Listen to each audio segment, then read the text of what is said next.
We are continuing the Book of Giants. Good stuff. We'll wait a few minutes. We're on chapter 18, and I think we've got a good chunk before any fragmented text, which is good, because it is very difficult. Where'd 18 go? There it is. David, good evening all. I've attended and conducted Bible studies for over 30 years. They pale in comparison with studying with all of you. I love all of you. Signed, David. I don't believe you. I bet they were very good. We just do it in a different way. I would say that. That's probably fair to say. David is really trying to make up for the fact that he's a Fed. It's so sweet and cute. Perhaps the undercover Bible study Fed. We are being investigated for all sorts of things, probably. If you're watching this later, we have a Discord. There's a link to the Discord pinned in the live chat. There is also a link to the Discord in the description of the video. If you join Discord, there's an events page. It looks different on mobile, but it's there, I promise. It's just hard to find. You can find when and where we're doing the live streams and whatnot. We use two different YouTube channels. The one you're on right now is at Live Bible Study. We also do one of those streams at Tattooed Theist. That is my personal one. That is also all my social media and fun stuff like that. If you're not subscribed, do that, please, to both channels, and then do the notification fun stuff if you want to know when we're going live, because it's definitely more fun live. That's for sure. If you end up joining Discord and hanging out for a while, then when we do the lives and whatnot, you can call in if you would like. We just have to get to know you a bit first.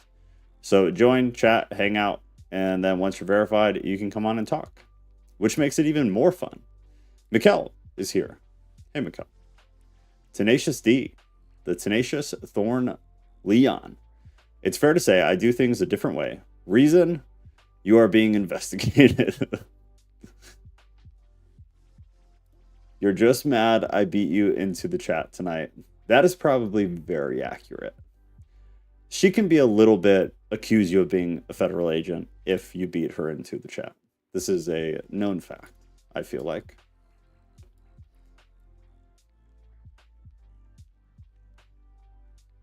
Okay, there it is. Chapter 18. Wait one more minute. In case anybody's interested, though, next Tuesday, we're doing on the other YouTube channel at Tattoo Theist, we're doing a live stream on the Gospels. So kind of the Gospels in general. I know we kicked up a bunch of sand last Tuesday. And so we will hopefully try to settle some of the sand this coming Tuesday by going into the Gospel accounts, the canonical Gospels. What are they? When were they written? Who wrote them? We'll do the best we can. We'll do the best we can with what we have, which is not a whole lot. But everything we do have, I'll give you all the theories, from the generally accepted to the kind of wild theories of where they came from, what they are, how we got them, what sources were used. All that fun stuff will be next Tuesday. Also did something recently on the virgin birth that I mentioned at some point last week. That's up. That's interesting. I'm actually pretty surprised at how well people have taken it so far. But it has to do with translations from Isaiah to the Greek in in Luke, I guess both, but in Luke specifically. And so that's interesting too, if you're into that kind of thing. Ghost always makes it. There's the ghost. All right, this is chapter 18. And it begins. And this is Enoch, by the way. So in case somebody joins or you're watching this later, this is a mashup of Enoch and the Book of Giants. So I will try to specify when Enoch starts and when the Book of Giants starts, because they put them together to try to show how the context parallels when it does parallel. So this is Enoch now that we're reading. I saw the storehouse of all the winds. I saw how he had adorned the whole creation with them and the firm foundations of the earth. And I saw the cornerstone of the earth. I saw the four winds which support the earth and the firmament of the heaven. I saw how the winds stretched out the height of heaven and have their station between heaven and earth. These are the pillars of heaven. I saw the winds of heaven, which turned and bring the sky and the sun and all the stars to their setting place. I saw the winds on the earth carrying the clouds. I saw the path of the angels. I saw at the end of the earth the firmament of heaven above. Get me started on the firmament, man. And I continued south and saw a place which burns day and night, where there are 7 mountains of magnificent stones, 3 towards the east and 3 towards the south. And as for those towards the east, they were of colored stone, and one of pearl, and one of jacinth, which is a stone of healing, and those towards the south of red stone. But the middle one reached to heaven like the throne of God, and was made of alabaster. And the summit of the throne was of sapphire.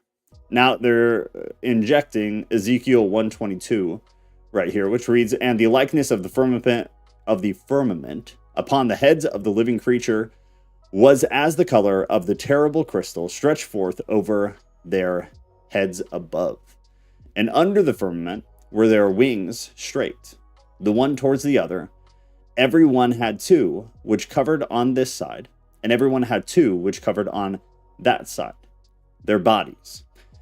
And when they went, I heard the noise of their wings, like the noise of great waters, and the voice of the Almighty, the voice of speech, as the noise of an host.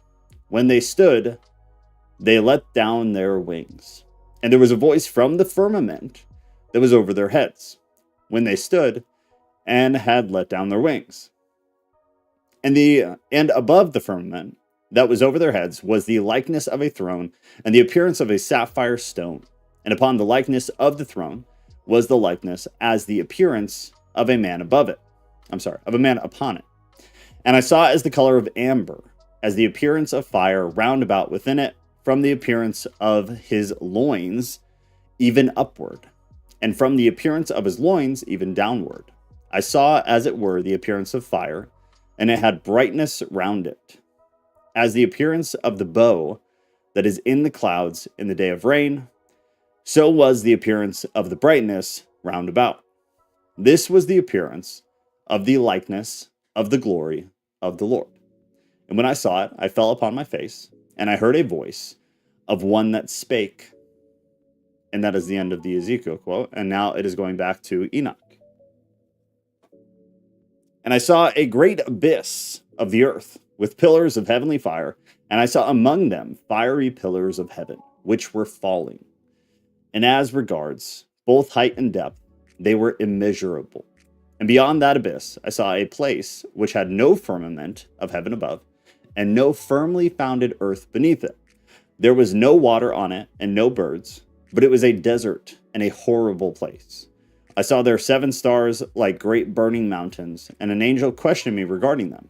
The angel said, 'This place is the end of heaven and earth. This has become a prison for the stars and the host of heaven, and the stars which roll over the fire, and they which have transgressed the commandment of the Lord in the beginning of their rising, because they did not come out at their proper times. And he was angry with them, and bound them until the time when their guilt should be consummated, even for 10,000 years. Now, chapter 19. Oh God, hold on. Firmament equals EM field, electromagnetic field, and cell walls, and all other soul borders. Do an entire talk on that. We ought to, at some point, do an entire talk on that. David, we are all a bunch of heretical wisecracks. That is a great way to describe it. I've really taken to just being okay with being called a heretic. I'm leaning into it at this point in my life. Tenacious said firmament equals a veil. Interesting. I mean, same way to say, or different way to say the same thing, I suppose. We never went to the moon because the moon is a holographic. Checkmate. Clutch Films. It's good to see you. I doubt it's a holograph, but I'm pretty sure we never went. How did this turn into... Oh, I guess actually, never mind. It's a fair fair conversion of topic. Sure, it's a veil. I'm just being technical, Leon. Yeah, it's a different way to say a similar thing. You gave a description of what was stated prior as something like very simple. It's good to see you, Clutch. It's nice to see you around. Your input has been interesting thus far. Graves is not super late. Slow clap for Graves. All right, it's good to see you. Chapter 19. Hey, Joe. Yes. It's safe to say whenever anyone says anything about the moon, Cat's going to show up and tell us what for. That is 100% accurate, and I hope she just heard that. That is so true. My kid has heard so much about the moon, but to be fair, I have done a lot of it too. But yes, it is a topic of frequent renewal in this household. Hey, Ruth. Kat, I will take that as an agreement to what Ghost said. Chapter 19. And Uriel said to me, the angels who have had sexual relations with women shall stand here, and their spirits, having assumed many different forms, are defiling mankind and shall lead them astray into sacrificing to demons as gods. Here shall they stand until the day of the great judgment, in which they shall be judged and are made an end of. Now you have 1 Timothy 4, and I'm gonna roll right past what I want to say. The Spirit clearly says that this is 1 Timothy 4. The Spirit clearly says that in later times some will abandon the faith and follow deceiving spirits and things taught by demons. Then they give you from my favorite text, Revelation 9:20, which says the rest of mankind that were not killed by these plagues still did not repent of the work of their hands. They did not stop worshiping demons and idols of gold, silver, bronze, stone, and wood, idols that cannot see or hear or walk, nor did they repent of their murders, their magic arts, their sexual immorality, or their thefts. And now this is back to Enoch. And the women, right? Yeah. And the women also of the angels who went astray shall become sirens. There's a note here that says other versions read shall become peaceful. Also, another version reads shall salute them. That's kind of interesting because that kind of matters contextually a little bit. So one more time for anybody who cares. And the women also of the angels who went astray shall become sirens. But in other versions, rather than shall become sirens, it either says shall salute them or shall become peaceful, which is interesting. That's not just to be totally ignored, I would say, personally. I don't even see a connection. Right. That's interesting. That's something that I would want to look into a bit. I wonder, like Because I can kind of see siren as spokesperson or like a propagandist or something like that. Right. So then, But the other ones, like what? Shall salute them or shall become peaceful? Like it's kind of different. I would wonder then, like, of the manuscripts we have, which is used the most. I would assume, I guess, that the sirens. I would assume because, like, if I was writing a book about it, I'd probably use the one that appears the most. But I don't know if it's fair to assume that. That's interesting, though. I'm 19 miles from the launch. Pads to the moon.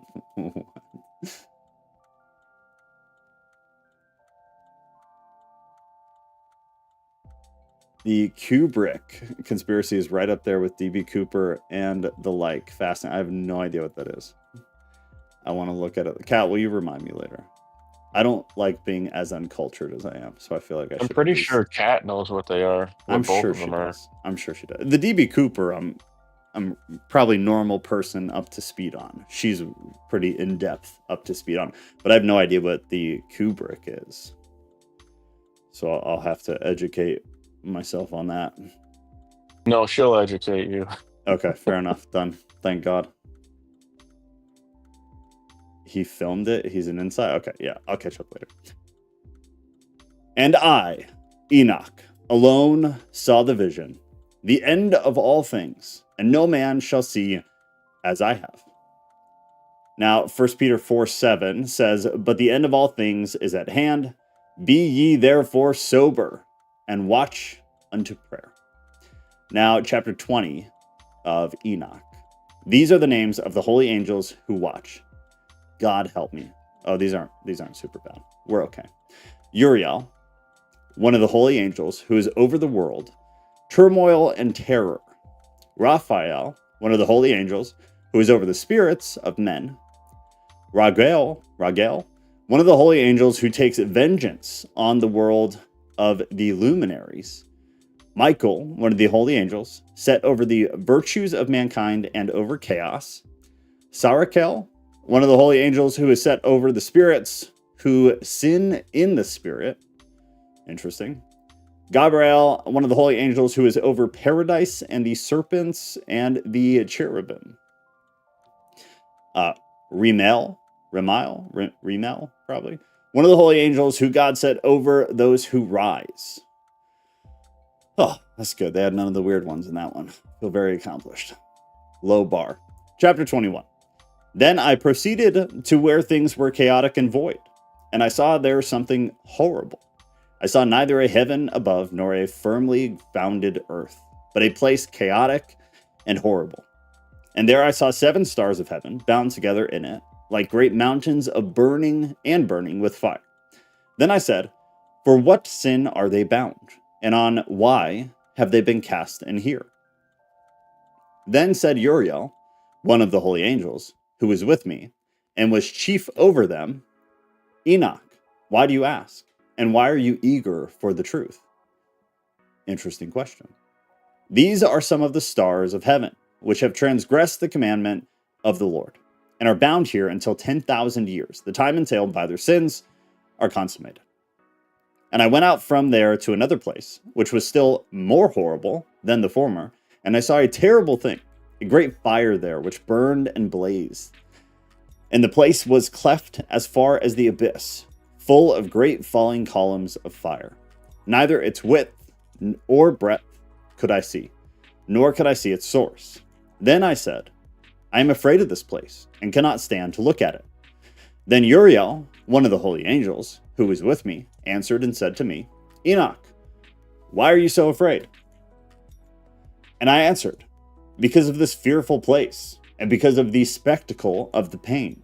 And he said to me, this place is the prison of the angels, and here they will be imprisoned forever. Now they're giving us Daniel 7:9, which says, as I looked, thrones were set in place, and the Ancient of Days took his seat. His clothing was as white as snow. The hair of his head was white like wool. His throne was flaming with fire, and its wheels were all ablaze. A river of fire was flowing, coming out from before him. Thousands upon thousands attended him. 10,000 times 10,000 stood before him. The court was seated, and the books were open. Then I continued to watch because of the boastful words. These beetles are all over the office. They will not leave me alone. They are drawn to the heat of everything going on over here, and not just the text. Then I continued to watch because of the boastful words the horn was speaking. I kept looking until the beast was slain, and its body destroyed, and thrown into the blazing fire. Chapter 22. Joe is the speaker. Joe is the speaker of what?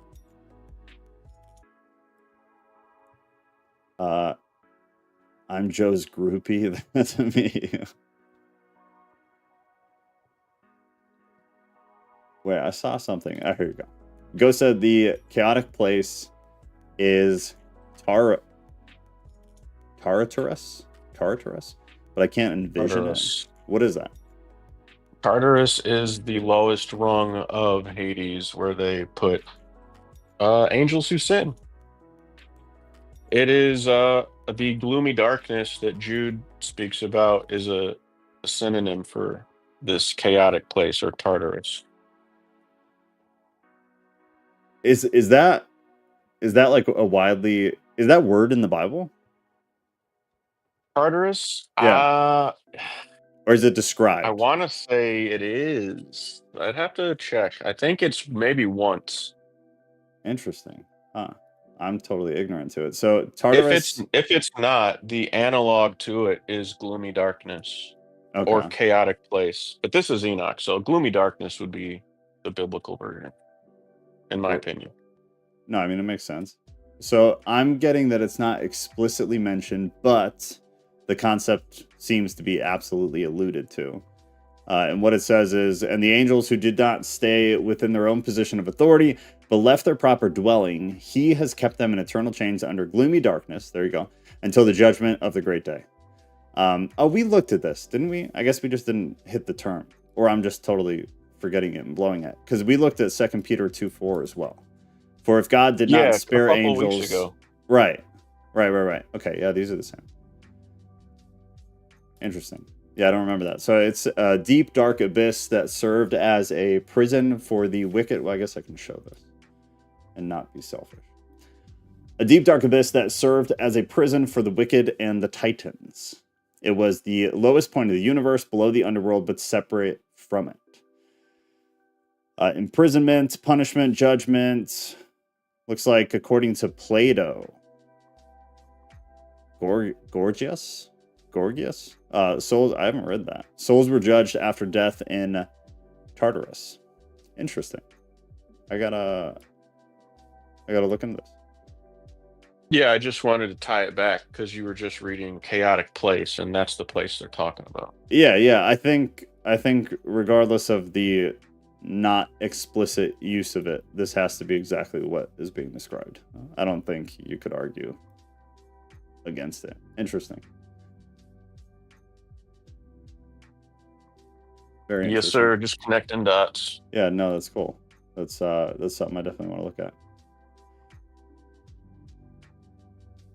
This is a good community. I don't want to read the rest. I am but a lowly nighttime bedtime story reader. The community is really great, though. Yeah, the community makes it. I just read stories, and I'm very grateful that everybody shows up to be read to. That's what makes it 100%. Deja vu. I am the way that I am because Gid, I assume God, plucked me out of that river of dross with the gold corner puzzle piece. We love you, bro. Oh God, I'm not going to go So there. David says it is in 2 Peter 2:4. The I couldn't word? remember. Well, not in English, but if you look at the Greek. Oh, there you go. So I wonder why. What is it replaced with then? Just the description of? So what I've got for 2 Peter 2:4 is, for if God did not spare angels when they sinned, but cast them into hell and committed them to chains of gloomy darkness to be kept until the judgment. I was able to find an excerpt, though, that inserted Tartarus between, but cast them into hell, insertion, and committed them to chains of gloomy darkness. I'd have to look at like my actual Bible to see if the word's in there. It very well could be. Like, I would not doubt It's it at hell. all. Hell is Sheol, Gehenna, Hades, Tartarus. Like, they just replaced all of those different concepts with hell. That's why it's confusing if you read it only in English. Also, the bottomless pit is the same place. There's just a lot of names for the same place. Right. I mean, just like everything else, I guess. Yeah. I want to see what is the Greek word. Okay. Probably a buso or something like that. Yeah, that makes more sense. Okay, interesting. Thanks, David. Thank you for looking. Yeah, it does look like it's the universal. Hell became the universal for it. And not just, I'm not even looking in the Bible, but in other Greek texts, such as Plato, is where it's popping to. Interesting. That's a good connection for me. I did not have that. Scott, a place in ancient Greek thought, also referenced in Christian theology, denoting the deepest, darkest part of the underworld. Good to see you, Scott. Alrighty, chapter 22. And I went out to another place, west, where there was a mountain and hard rock. Oh, hold on, before I get too far from. Scott also said, this is going to cut off for you on the stream, but he said, in Greek mythology, Tartarus, ancient Greek, Romanized, yada yada, is deep abyss that is used as a dungeon of torment and suffering for the wicked, and as the prison for the Titans. Yeah, that's what comes up on the Google there. It looks like Plato was a big proponent of the concept, which makes sense, but the text that I got is a text that I haven't read from him. I'll throw it in the chat. I've read a lot of Plato, but that's not one of them. Thanks, Scott. Interesting stuff, man. I went out to another place west where there was a mountain and hard rock, and there was in it 4 hollow places, deep and wide and very smooth. How smooth are the hollow places and look deep and dark? Interesting expression. Then Raphael answered, one of the holy angels who was with me. Let me read that again.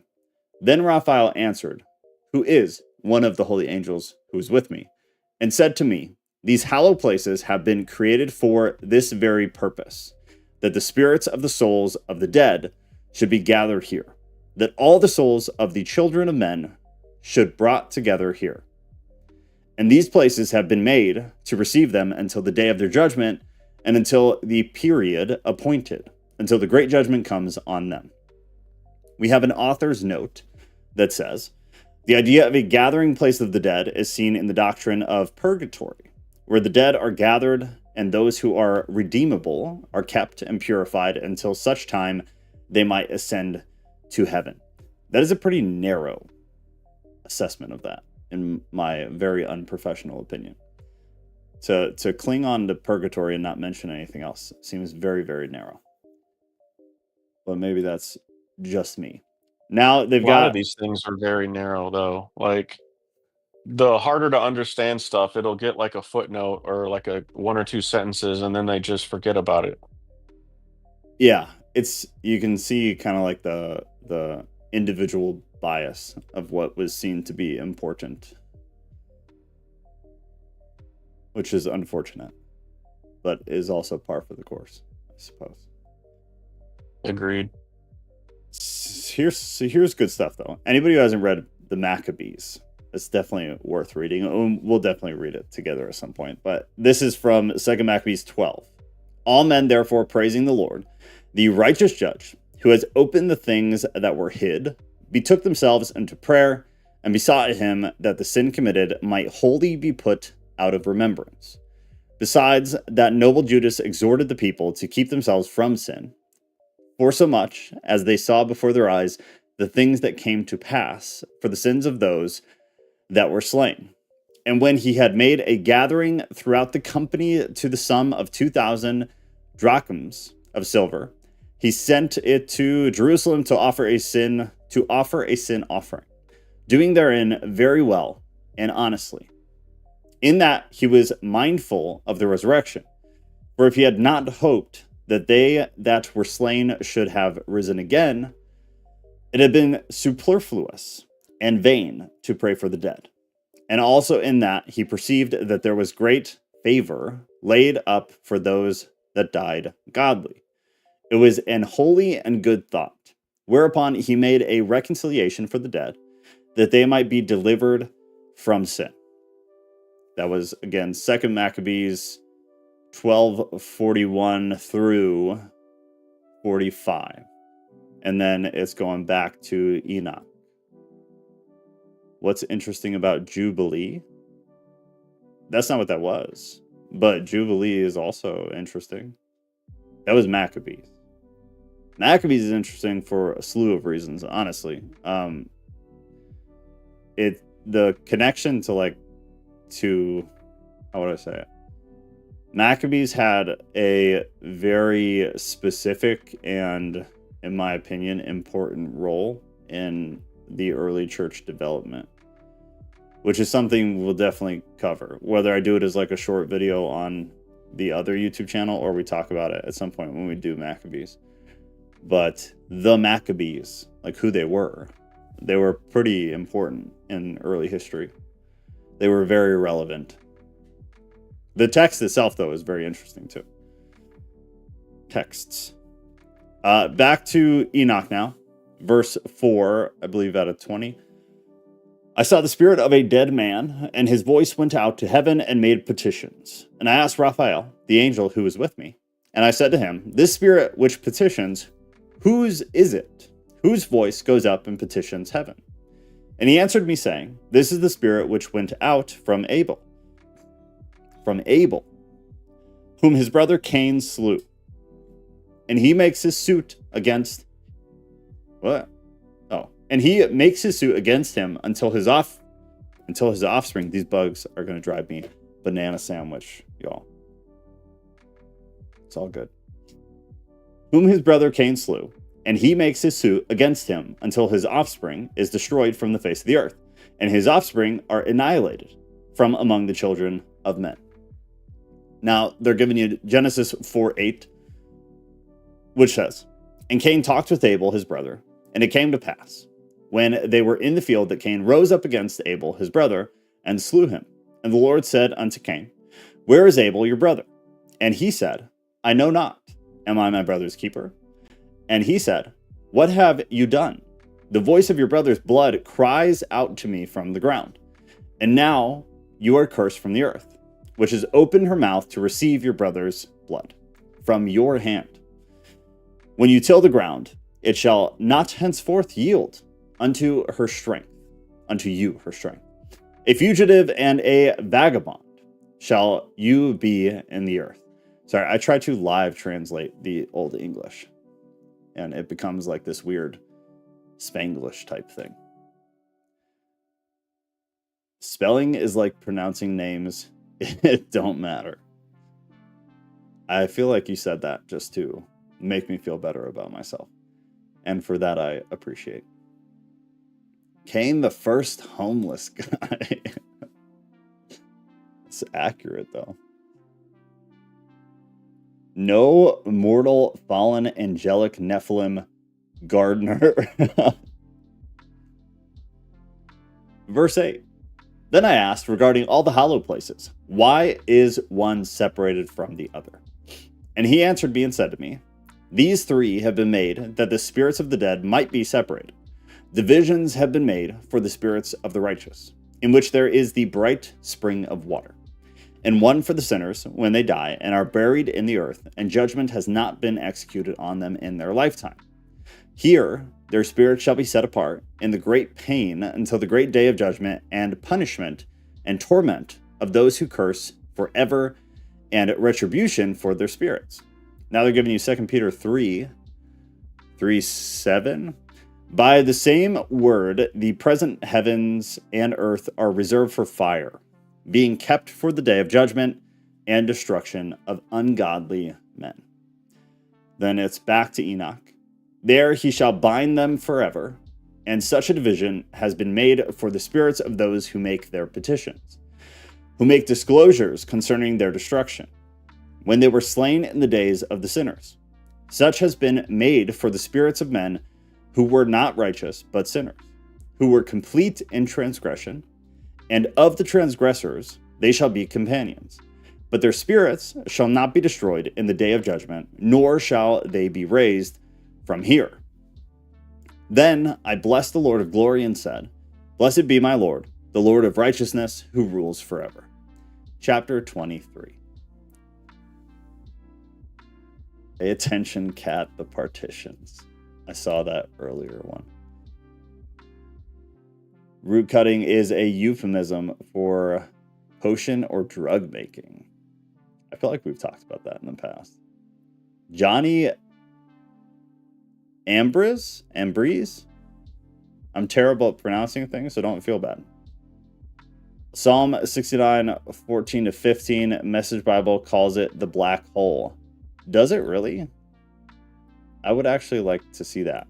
The message is interesting because the accuracy is terrible, but man, is it poetic sometimes. Man, is it just gorgeous how it expresses things at times. So I want to do a quick divert over here. 69, 14 through, what'd you say, 16?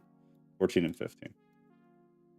My favorite Bible verse ever, if we're not talking about accuracy, is the first probably 15 verses in 1 Corinthians chapter 13 from the Message Bible. If you have 5 minutes at some point, read it. The Message translation, 1 Corinthians 13, and just read like the first paragraph or two. But man, is it just gorgeous. It's written so beautifully. The accuracy is rough, but the message is just absolutely beautiful. Ask God to rescue the psalmist of his enemies and the deep waters is what I'm getting here. Let me swap this around real quick. A desperate plea for God to rescue the psalmist from the state of deep distress. Well, this is not going to give me what I want. These things are so annoying, man. I feel like this is not worth me taking all this time now. Yes, it is. Okay. The deep waters, there it is. Interesting. Rescue me from the mire. Do not let me sink. Deliver me from those who hate me, from the deep waters. Do not let the floodwaters engulf me, or the depths swallow me up, or the pit close its mouth over me. Maybe you have a different translation there, Johnny. Or maybe a different publication of the message. Oddly enough, that happens, and then the terms are different. The black hole is an interesting way to... I mean, it's accurate, I guess. Isaiah 26:21. In the same...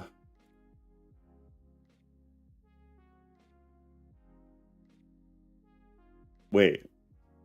Isaiah 26:21 is connected to Genesis 4:10. First bloodshed to last. Yeah. Yeah, I mean, I see what you're saying, yeah. Fair connection, I feel like.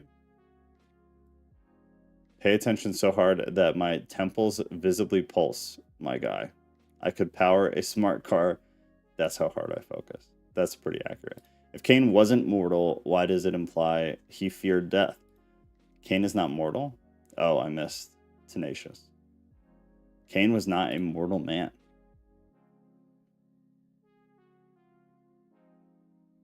Interesting. Explain more. Springsteen's Adam raised a Cain is one of my favorites of his. 100%. He literally cut the first root, but also root to reaching God. I feel like I've missed half of that conversation, so I'm just going to butt out and keep reading. This is the beginning of 23. From here I went to another place, to the west of the ends of the earth. And I saw a burning fire, which ran without resting, and never stopped from its course day or night, but flowed always in the same way. And I asked, saying, what is this which never stops?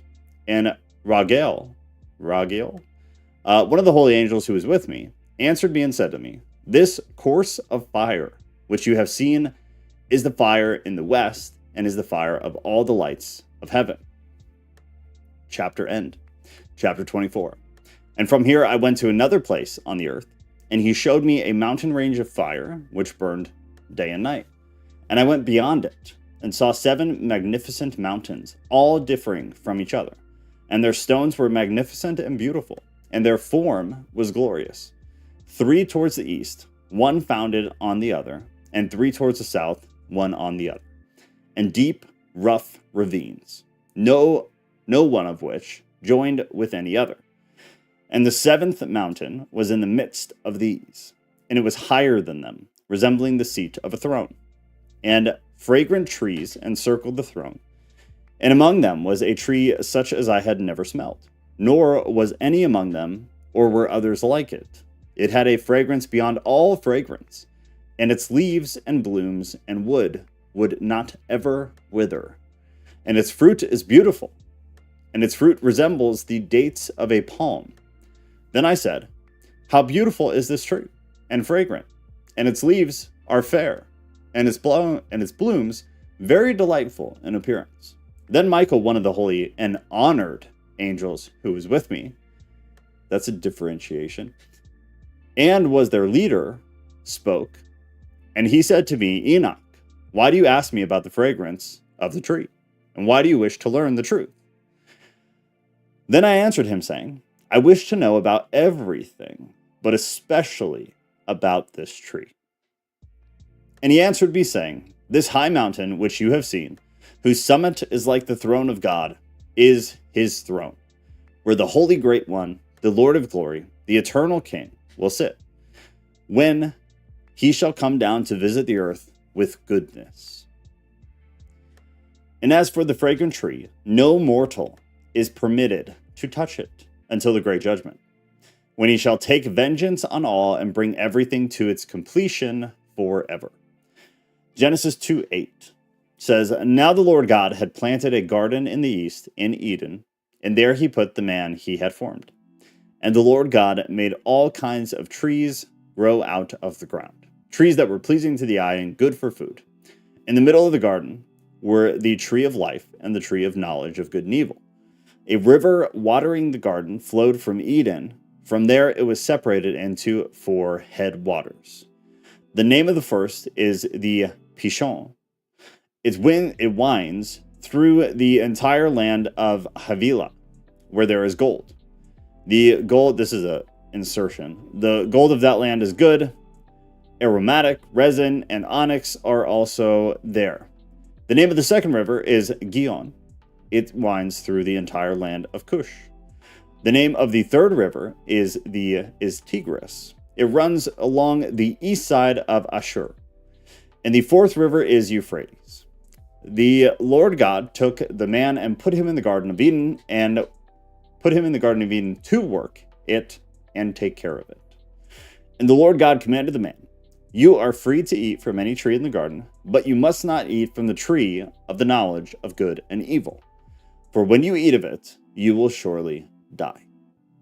Verse 5 back in Enoch says, it shall then be given to the righteous and holy. Its fruit shall be for food to the elect. It shall be transplanted to the holy place, to the temple of the Lord, the eternal King. Now they've got Revelation 22:1. Revelation 22:1.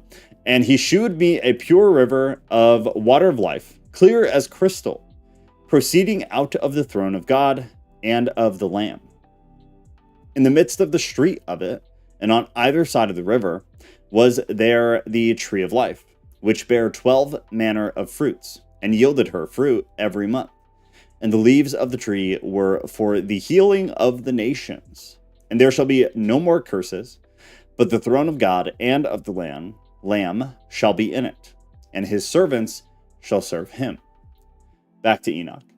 Then they shall rejoice and be glad, and enter into the holy place, and its fragrance shall enter into their bones, and they shall live a long life on earth, as your fathers lived. And in their days there will be no sorrow, or pain, or torment, or toil. Then I bless the God of glory, the eternal King, who has prepared such things for the righteous, and has created them and promised to give to them. Ezekiel 47:12.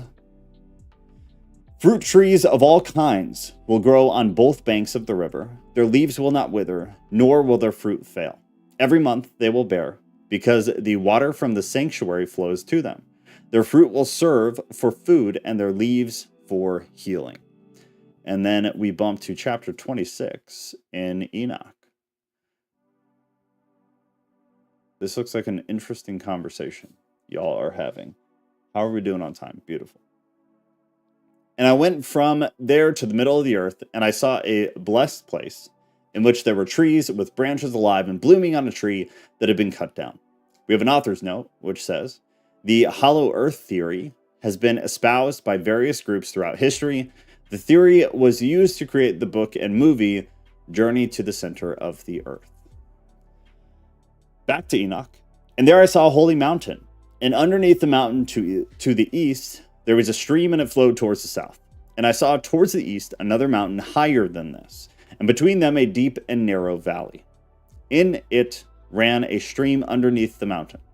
And to the west of it there was another mountain, lower than the former, and of small elevation, and dry, deep valley between them, and a dry, deep valley between them. And another deep and dry valley was at the edge of the three mountains. And all the valleys were deep and narrow, being formed from hard rock, and there were no trees planted on them. And I was very amazed at the rocks in the valleys. Chapter 27. Then I said, what is the purpose of this blessed land, which is entirely filled with trees, and what is the purpose of this accursed valley between them? Then Uriel, one of the holy angels who was with me, answered and said, this accursed valley is for those who are cursed forever. Here shall all the accursed be gathered together, who utter with their lips words against the Lord, not befitting his glory, or say hard things against him. Here shall they be gathered together, and here shall be their place of judgment. In the last days there shall be the spectacle of righteous judgment on them in the presence of the righteous forever. Here shall the merciful bless the Lord of glory, the eternal King. In the days of judgment they shall bless him for the mercy in that he has shown them. Then I blessed the Lord of glory, and set out his glory, and praised him gloriously. Chapter 28.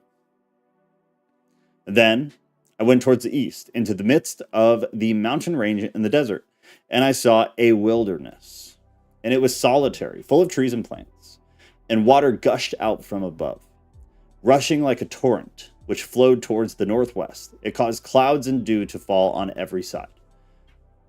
Chapter 29. Then I went to another place in the desert, and approached to the east of this mountain range. And there I saw aromatic trees exuding the fragrance of frankincense and myrrh. And the trees also were similar to the almond tree. Chapter 30. Beyond these I went far to the east, and saw another place, a valley full of water, like one that would not run dry. And there was a tree, the color of fragrant trees was that of mastic. And on the sides of those valleys I saw fragrant cinnamon. And beyond these I proceeded to the east. Chapter 31. And I saw other mountains, and among them were groves of trees, and there was nectar that flowed from them, which is named Sarara and Galbanum. And beyond these mountains I saw another mountain, to the east of the ends of the earth, on which there were aloe trees, and all the trees were full of fruit, being like almond trees. Okay. And when it was burned, it smelled sweeter than any fragrant odor. Chapter 32. And after I had smelled these fragrant odors, I looked towards the north. Over the mountains I saw 7 mountains full of fine nard and fragrant trees of cinnamon and pepper. And then I went over the summits and all these mountains far towards the east of the earth, and passed over the Red Sea, and went far from it, and passed over the angel Zotiel. There's an author's note here, the angel Zotiel, whose name means little one of God, welcomes back those sinners who have gone astray but have repented.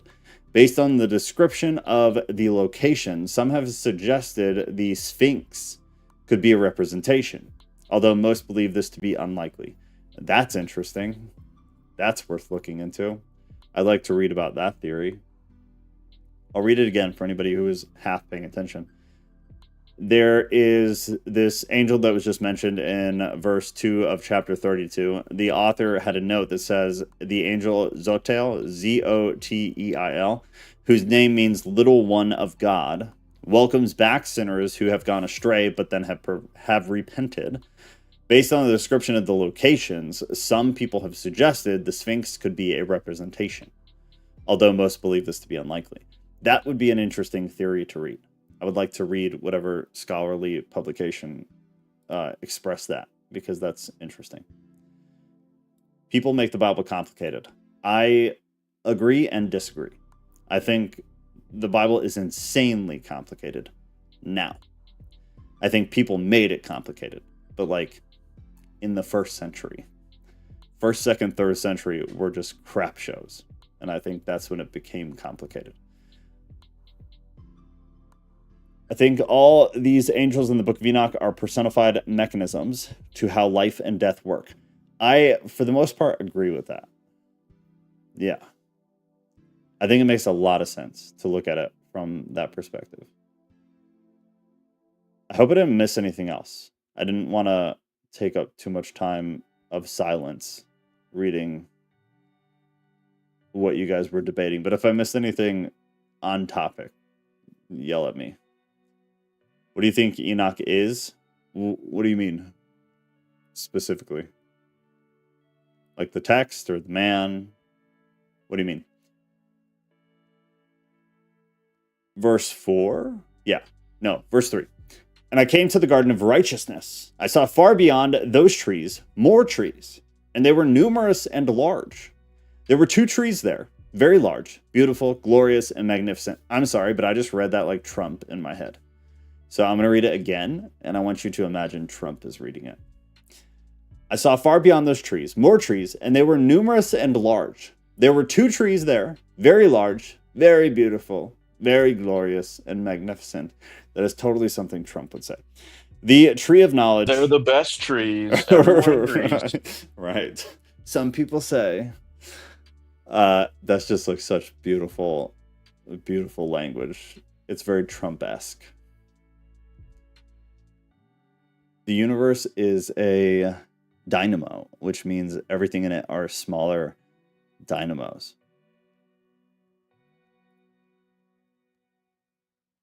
Fractal?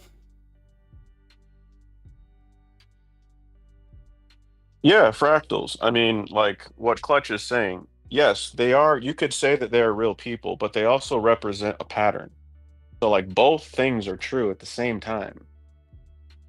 Do you think they're We're all just real though? humans are just icons for ideas. Like, we just That's true. transmit and receive ideas. So you can latch on to someone's identity as a person, but you also have to think about like what does that person represent?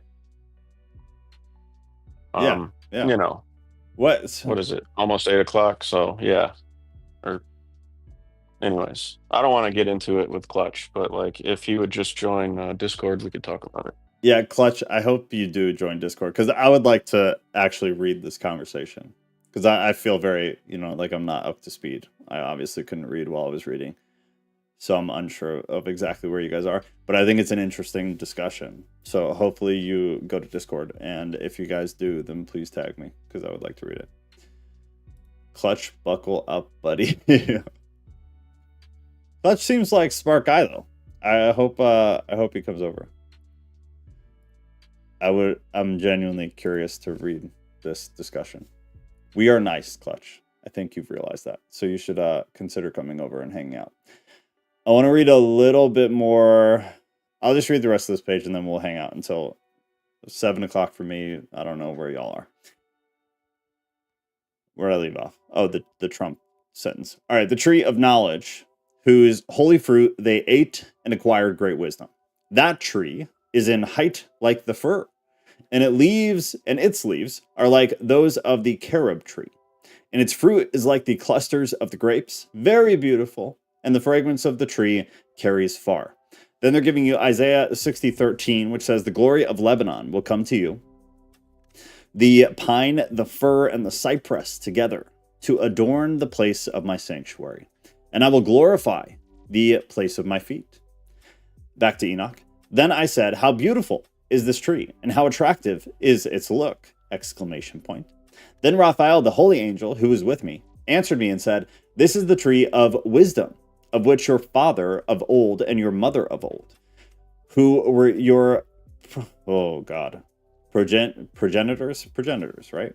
I don't know why I just got super tripped up, have eaten, and they learned wisdom, and their eyes were opened, and they knew that they were naked, and they were driven out of the garden. And so we will pick back up on chapter 33 next Thursday. reminder again, Clutch specifically, because I'm very intrigued by the conversation. We have Discord. There is a link to the Discord pinned to the live chat. There's a link to the Discord in the description of every single video on this YouTube channel. We use 2 YouTube channels for live streams. So we do a topic discussion on @TattooTheist. This Tuesday coming up, we are going to be talking about the Gospels, the history of them. So not theological stuff. Yeah, really not at all. It'll be mostly history. Where did they come from? Who wrote them? What sources did they use? Did they use sources? More of like the literal historical accounts behind the Gospels. Are the names on the Gospels the people who actually wrote them? Stuff like that. So that'll be Tuesday. All the past Tuesday discussions are here too. What is Gnosticism? We talked about Marcion last week, the first probably compilation of the New Testament, but we've talked about all sorts of stuff. These are random topics that are decided on via a poll in Discord. So whatever is voted upon wins, except for the last 2 weeks, because we kind of decided together what we wanted to talk about. Everything is in the events tab, though. It's easy to follow. You can find the link to whichever YouTube channel we're using for that stream on here. You can also turn on reminders, and then you'll get notified when those go live. If you're not subscribed to this channel, do that. And then I would go subscribe to the other one as well and do the post notification so you know when we're doing the live stuff, because it's always more fun live. Hey, beautiful girl. Bye, beautiful girl. Hi, bye. But definitely join Discord if nothing else. In the Hebrew, men are compared to trees. To bush. There's a typo in there, is there not? But I get what you're saying. I hope you come, Clutch. I'm very interested. I'm very invested in this conversation, so I hope you guys continue it. Am I missing anything? Oh, if you want to get upset, then check out some of the recent stuff on the other YouTube channel too. Bible contradictions, gospel specifically, longer ending to Mark, if you're not aware of it, sola scriptura, and problems as I see them, but I also don't think there's a solution. Biblical error in Corinthians, potentially. It's interesting. That's just drama. And then the virgin birth, which was really fun to do and is a very interesting perspective on the Hebrew to Greek translation about the virgin birth and why certain words in Hebrew were chosen over others that were available. It's an interesting topic. And then the next video I'm doing is on the gospel Q. And if you don't know what Q is, then wait till Tuesday, because we will talk about it. And then I will post that video next week sometime too, going into detail about it. We're going to brush on Q during the live stream on Tuesday, and then I'll post a very detailed overview and then not so overview on what Q is, what M is, what L is, these hypothetical gospels. And I think that's all. So anything else, we'll hang out for a few minutes, and then I'm going to go eat and go to sleep. I will join, I think, added you, Joe. What do you mean? You should just be able to click on the link, and then it'll take you there. You'll have to accept the rules, and then we will be notified when you come in. So whenever somebody comes in, everybody becomes blatantly aware, and everybody will wave to you and say hello, because it's a bunch of nice people up in there. Oh, Connie found... Well, Johnny joins too. He seems smart. Yeah, Johnny, I hope you come over too. Especially if you love Bible studies. We do 2 Bible studies a week at least, but it's complicated. Every Sunday we do the canon. So right now we're reading your normal Bible chronologically. So we finished Genesis, we're reading Job now, and then we're just going to keep reading for the next 10 years until we read through the whole canon. Saturday, I'm figuring out, but we're either reading something extra canonical, like I started reading the Gospel of Truth last Saturday. That's on this YouTube channel. And then sometimes we'll do game night, which will just be in Discord. So you'd have to be in Discord to play. All you need is 2 devices, like a phone and a tablet, phone and a computer. Phone and I guess that'd be it. Yeah, you need 2 devices though to play. Sunday is the canon, and then Tuesday is the topic discussion. But Thursday and Sunday are both like what we're doing right now. Thursday is something outside of the canon. Sunday is something in the canon. And then Saturday might become something outside the canon too. I'm trying to figure it out. But I'll probably stream this week. It'll probably be at 7 p.m. Central Time. If I do, I will put it in here. But we do this stuff, so you should join Discord, and then you can come hang out with us on the streams, because, Johnny, you do seem like you have a lot to add, and it would be greatly helpful to everyone here, and we would all appreciate it. Selma just found your channel and subscribed. Good show. Oh, good show. Okay. Got it.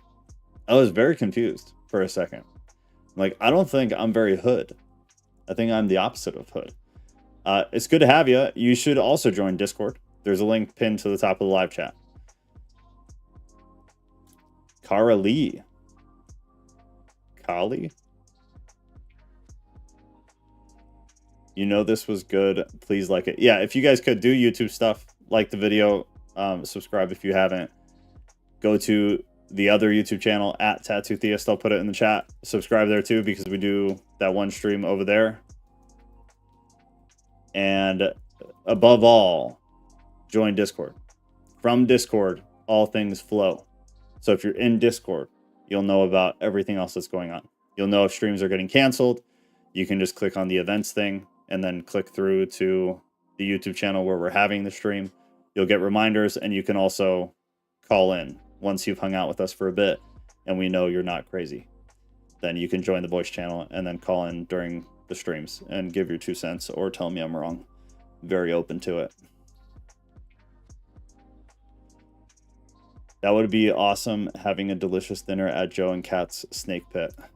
There will be a day, man. There will be a day in the probably distant future, but there will be a day where we all vacation or something together. And it will be the beginning. It will be the spark that ignites the flame of the cult to be. The cult to come, as some might say. Some people say that. That's what I hear. I wish I could have y'all over for... Oh, that's where that came from. Okay, that makes a lot more sense now. I now have the context, and this is why context is important. Kat is an incredible cook. Super incredible cook.